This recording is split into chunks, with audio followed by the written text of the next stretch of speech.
Tonight, I am going to tell you the 5 things a person actually needs to be happy after 60. And I will tell you right now, before we begin, that not one of them is money, and not one of them is health. And I do not say that lightly, because I know what it is to worry over both.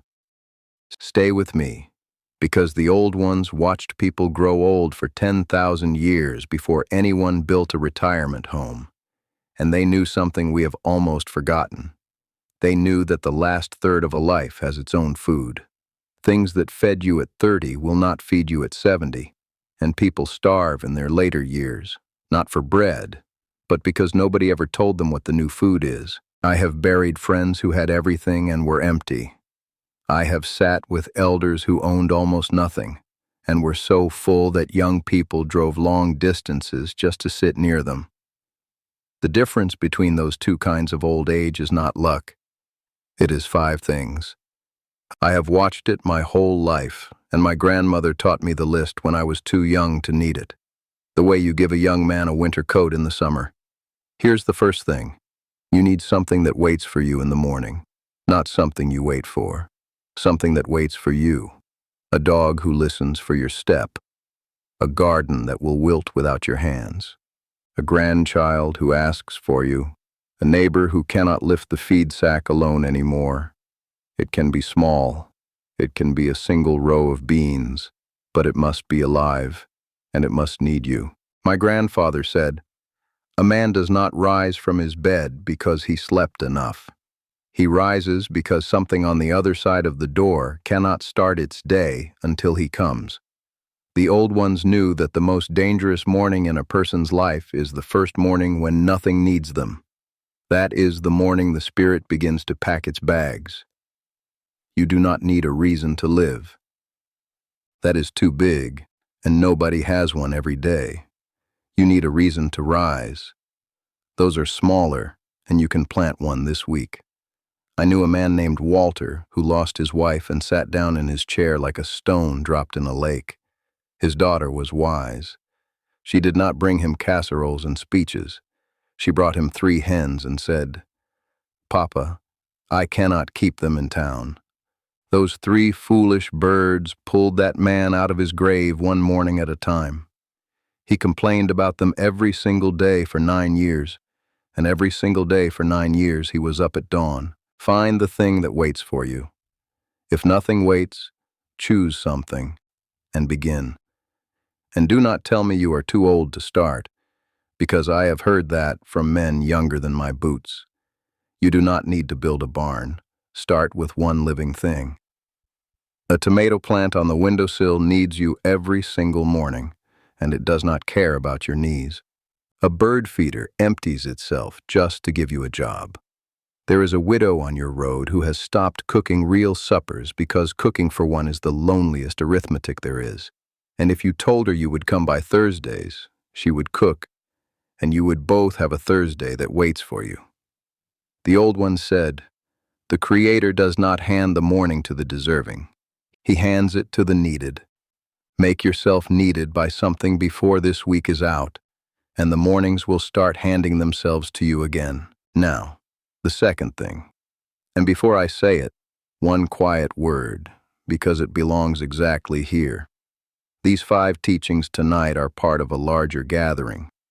I set down 20 of them, all the teachings the old ones gave me for the later years, in a small book called The Native Way, written the way I am speaking to you right now, by this fire. You will find it in the first comment below. But stay with me here first, because the second thing is the one that most people get exactly backwards. The second thing you need is one friend you can be silent with. Not many friends. Everyone tells you, when you get old, stay social, join the groups, fill the calendar, and there is some good in that. But the old ones knew the truth is narrower and deeper. 100 acquaintances cannot do what one true friend does, and the test of a true friend is not that you always have something to talk about. It is that you can sit together, saying nothing, and the silence is warm. My grandmother put it this way. She said, "With most people, silence is a wall. With your own person, Silence is a blanket. One blanket is enough, and 100 walls are still just walls. After 60, the crowd thins. That is not a tragedy, that is a harvest. It is the years sorting the wheat from the chaff for you. Do not spend your strength trying to keep the whole field. Spend it on the one or two who can sit on the porch with you and watch the same rain and not need to fill it with words. If you have that one person, tend that friendship like a fire in winter. Visit, call, mend the small tear the same week it happens. And if that person is already gone, then hear me. It is not too late.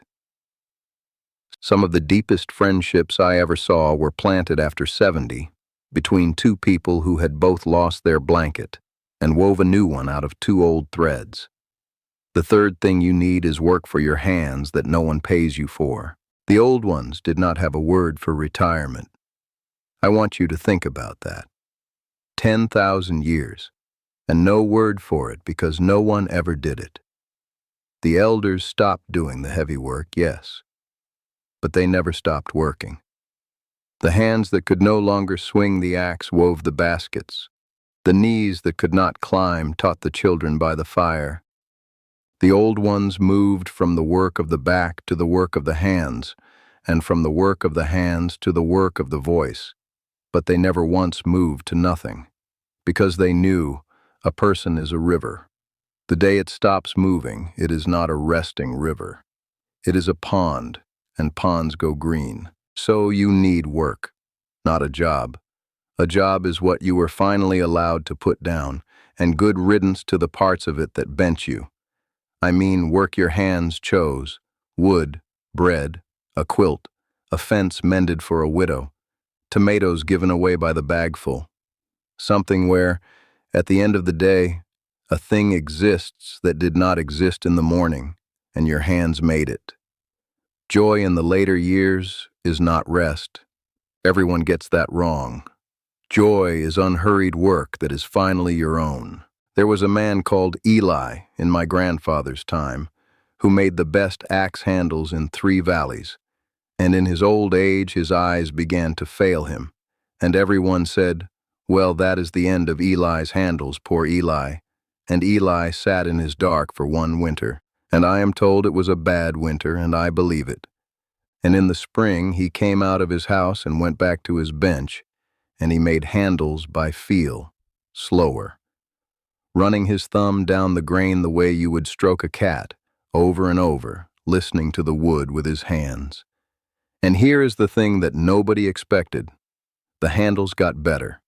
The last handles Eli ever made, the ones he made almost blind, are the ones men kept and handed to their sons and would not sell, because all those years his eyes had been hurrying his hands, and now there was nothing left but the feel, and the feel was where the love had been living the whole time.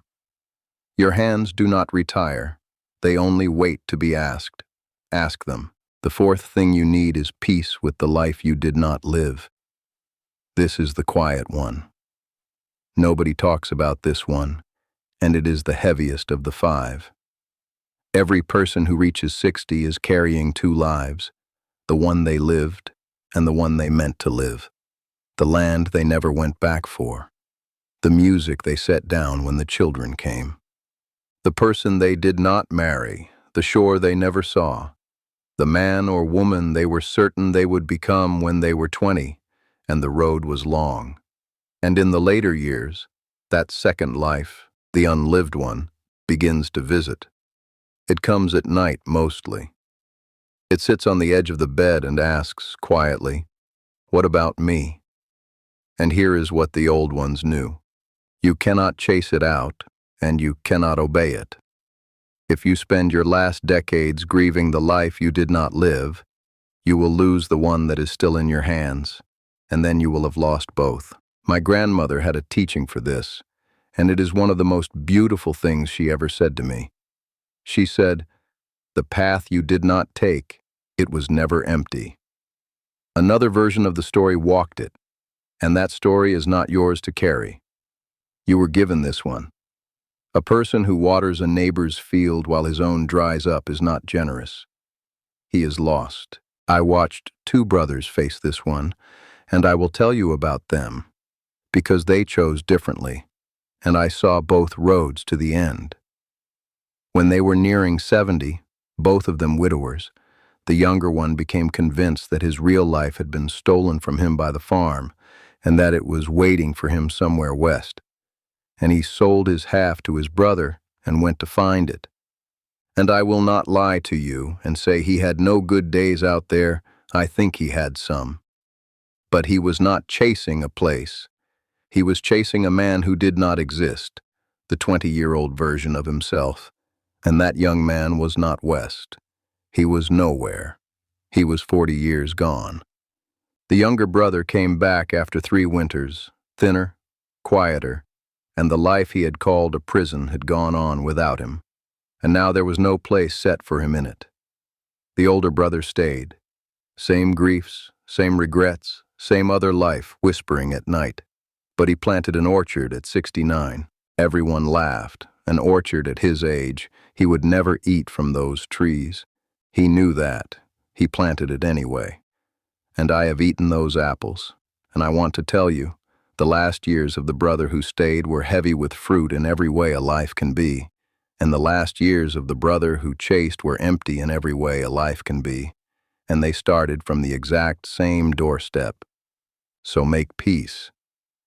Take the unlived life out one last time. Look at it with respect. Thank it for walking beside you all these years, and set it down the way you set down a heavy pack at the end of a long day. Then turn and look, really look, at the life that is actually in front of you, the people in it, the porch, the dog, the bread, the one friend, the small work of your hands. That is not the leftover life. That is the life. Plant the orchard anyway.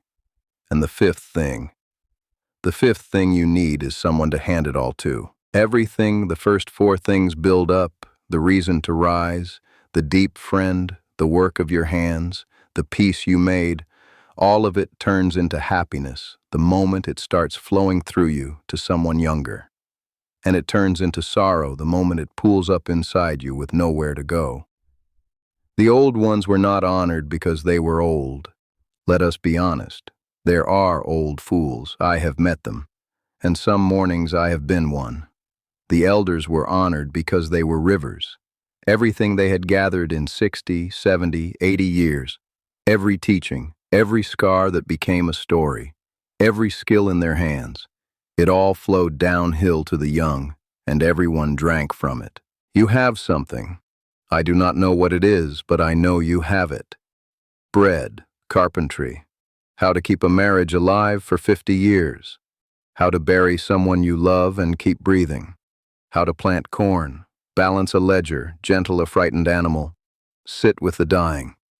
Somewhere near you is a young person who will hit the exact wall you once hit, and your one sentence could be the handhold they climb it with.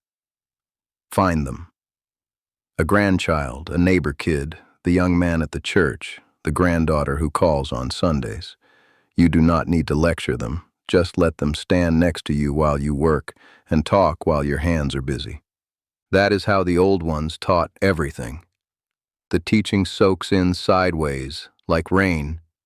So let me gather the 5, the way my grandmother gathered her herbs, tied in a small bundle and hung where you can reach it. You need something that waits for you in the morning. A reason to rise, not a reason to live. You need one friend you can be silent with. One blanket is worth 100 walls. You need work for your hands that no one pays you for, because a stopped river goes green. You need peace with the life you did not live, so you do not lose the one you are holding. And you need someone to hand it all to, because happiness in the later years is not a pond. It is a river, and rivers are only alive while they move. Money is not on the list. Health is not on the list. I have known people rich in both who had none of the 5, and their last years were a large, warm, well-furnished loneliness. And I have known a woman with 3 hens, one friend, a bread bowl, a made peace, and a granddaughter at her elbow, and I am telling you, Kings should envy how that woman aged. The whole of it, all 20 teachings, is in the native way, in the first comment below, written for exactly this season of your life. Read one teaching. Sit with it overnight. That is how they were meant to be taken. And before you go, tell me in the comments, which of the 5 do you already have, and which one is missing? Just the numbers is enough. An old man reads the comments the way he reads the tracks by the river. And I will be listening. Subscribe and come sit with me again. You are part of the people who remember.